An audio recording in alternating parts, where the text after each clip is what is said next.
ويطعمون الطعام سفره ما بدون. آخری زمانے میں سب سے بڑا حربہ جو شیطان کا حربہ ہوگا وہ قبح گناہ کو ختم کرنا ہوگا. گناہ کو نارملائز کیا جائے گا. یا آج آپ کے سوشل میڈیا کی ڈیوٹی ہے، آپ کا ہر چینل کسی نہ کسی باہر کے ممالک کی ایجنسیز کے ساتھ لنکڈ ہے، اس کا ایجنڈا ہے. کوئی چینل فیمنزم کو بڑھا رہا ہے، کوئی چینل گناہوں کو نارملائز کر رہا ہے. مثال کے طور پر ایک جوان ایک نامحرم خاتون کے ساتھ تعلق رکھتا ہے اور بڑی آسانی سے اپنے دوسرے دوست کو بتاتا ہے کہ میرا فلاں خاتون کے ساتھ تعلق ہے. یہ دوسرا دوست بڑی نارمل ہو کے سنتا ہے. اسے کہتے ہیں گناہ کو نارملائز کرنا. اسے کہتے ہیں لوگوں کے دلوں میں قبح گناہ کا ختم ہو جانا. جناب سیدہ کی کیا صفت ہے؟ ترتعش وجود ہوا. بی بی جب سنتی تھی اللہ کی نافرمانی، بی بی کا وجود کانپتا تھا. امام حسن کے چہرے کا رنگ زرد ہو جاتا تھا. مولا علی جب دیکھتے ہیں طواف کرتے ہوئے کوئی جوان کسی نامحرم خاتون کو دیکھتا ہے تو اس کے چہرے پر مولا تھپڑ رسید کرتے ہیں. مولا کا چاہنے والا آ کر مولا کے سامنے اقرار کرتا ہے کہ میں نے چوری کی ہے. مولا فرماتے اس کو باندھو اور اس کی انگلیاں کاٹ دیتے ہیں. یہ ایک فضیلت کا نقطہ، باہر جاتا ہے پھر آتا ہے، ایک معجزے کے ذریعے سے مولا پھر اس کو انگلیاں ملاتے ہیں. اس میں کوئی معافی نہیں ہے، اپنا ہو یا غیر ہو، کیونکہ وہ غیرت اللہ ہیں. ہم سے زیادہ ان کو خدا سے محبت ہے. اور اگر کوئی اللہ کی نافرمانی کرتا ہے تو علی بن ابی طالب کو غیرت آتی ہے. یہی غیرت ایک مومن کے وجود کے اندر ہونی چاہیے. لیکن معاشرہ جو کر رہا ہے وہ گناہ کو کیا کر رہا ہے؟ نارملائز کر رہا ہے. ایسے ڈرامے بنائے جاتے ہیں، تعلقات دکھائے جاتے ہیں. سب سے بڑی سزا جو اسلام میں دی وہ کس گناہ کی سزا ہے؟ وہ گناہ زنا کی سزا ہے. اور کون سے زنا کی سزا؟ کہ ایک انسان شادی شدہ خاتون کے ساتھ تعلق بنائے. لیکن آپ ڈراموں میں دیکھتے ہیں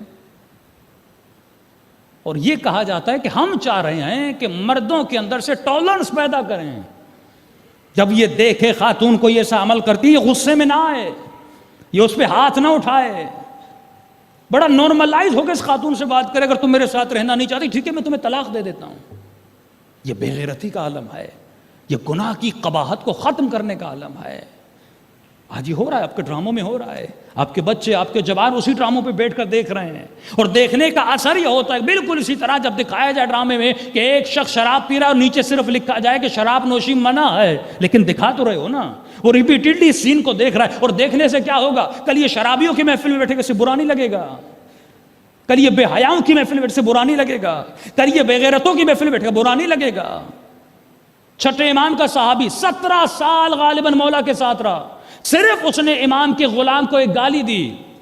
امام نے کہا آج کے بعد میری محفل میں بیٹھنے کی اجازت نہیں ہے. معافی مانگی، مولا میں معافی چاہتا ہوں، اتنا ساتھ ہے. فرمایا نہیں، گالی دینے والا کبھی امام کا صحابی نہیں ہو سکتا. جو ہمارے ساتھ چلے وہ آئینہ ہو. لوگ علی کو دیکھ کر بھی سیکھیں اور لوگ سلمان کو دیکھ کر بھی سیکھیں. جس طرح علی کی زندگی لوگوں کے لیے سبق ہے، اسی طرح مالک اشتر کی زندگی لوگوں کے لیے سبق آموز ہو. لیکن یہ قبح گناہ معاشرے سے ختم کیا جا رہا ہے. سخت ترین سزا جو سنگسار کی سزا ہے. اور لوگوں کو ایک مومن آیا، شرعی مسئلے کا پتہ نہیں، کہتے مولانا میرے علیاذ باللہ شادی شدہ خاتون کے ساتھ تعلق تھا اور شوہر نے اسے طلاق دے دی. مولانا ہم شادی کرنا چاہتے ہیں.